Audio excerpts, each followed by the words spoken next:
thank you in particular for letting me be a part of this. I am, as was said, a parent, and I have a very personal interest in the schools.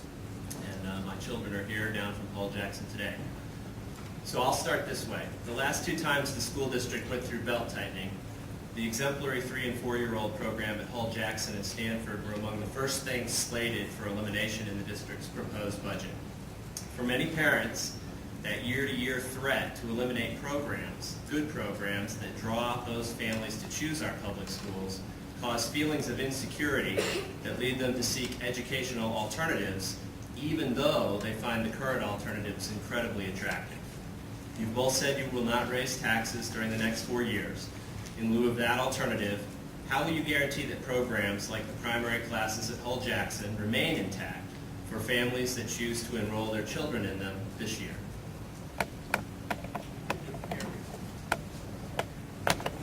That's a very good question. I think what it comes down to is this: the way I perceive what a mayor can do for education as a whole is you have to set your priorities. And what I've done in this campaign is been very careful not to make a lot of promises, not to create new parts of the mayor's office, or make other promises about the government. I've identified 2 clear priorities: public safety and public education. And what that means is that when you're cutting up the pie for the budget, your budget will reflect those priorities. And I'm telling you frankly, this is what I want to do, is that when I'm cutting up the pie, public education is going to be the priority. And to do that, you just have to stick with it year after year and be willing to expend political capital to do that, and I am. Now the other issue is, how do you get additional revenue? Well, obviously you want to look to the state first. The state has recognized this year that the metropolitan government should be receiving more money for public education because we have a very complex, diverse, urban school system that has challenges that are not found in rural school systems. Governor Bredesen, the former mayor, understands that as well as anybody, and he has been helpful in us getting additional funds. I am eager and to work with the governor and the legislature to put forth our position that we should be receiving additional funds. I think it's very important that we don't cut back on programs, and particularly programs that are attracting families to our public schools, and particularly programs that are doing so well in those important early years. Thank you. Mr. Dennis? As a lot of you know, I'm a former on the front lines, and I moved to college from being a 2-year college to a 4-year accredited institution. I think a lot of you know, too, that I'm going to have an audit of each and every metro department because I do want them to operate efficiently and provide the services that are demanded and requested from the taxpayers and the voters in our community. I'm going to do everything I can to make sure that education is reformed, and we do have some accountability because I think we've lost a lot of trust and confidence in our educational system.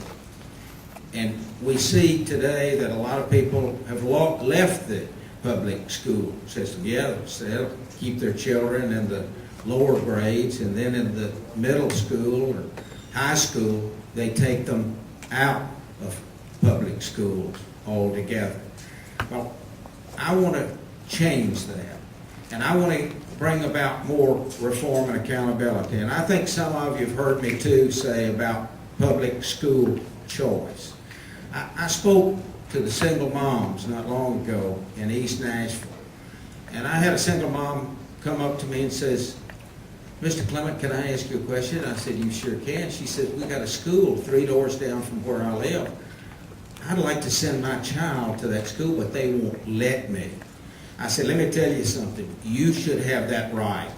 If you want to send your child to the local neighborhood public school, you should have that right. But if your neighbor next door wants to send their child to another public school outside the neighborhood, they should have that right as well." Because this mom asked me, she said, "Some days I'd just like to walk my kid to school, and I'd like to have lunch with my school, and I can't afford to go across town and be involved in the PTO." we can do a lot of things in education and public safety, because they are my two top priorities. And I'll be making my decisions based on those two top priorities.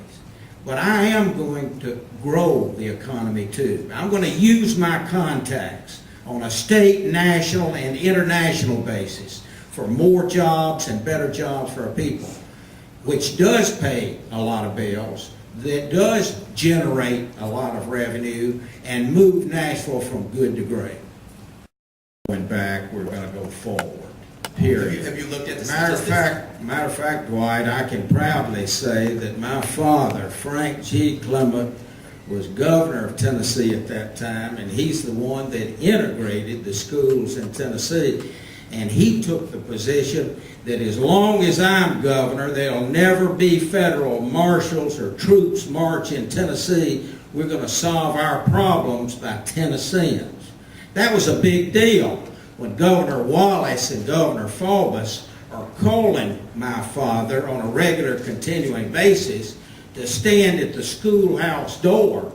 And my father refused to do that, and I was proud of that fact. And that taught me a lot, not only about my father, but about Tennessee and about how progressive Tennessee is, because we could have set Tennessee back for years. But we didn't do that. We took another direction. I do think people, Dwight, respectfully, should have a choice when it comes to public schools. We're not under a federal mandate anymore. We're not going to go back to the old days, but we've got to rebuild our public schools. We've got to have more confidence and trust in our public schools. And we can have better schools through reform and accountability. And that's what I'm going to do as the next mayor, because all of you should have public school choice. If you want to send your child to the local public school, you should have that right. But if you want to send your child to another public school outside the neighborhood, you should have that choice as well. And I say that in the black neighborhoods, and I say that in the white neighborhoods, because I don't double talk. You got to tell people how it is and share with them all the facts and information and let them make a determination about who the next mayor is going to be.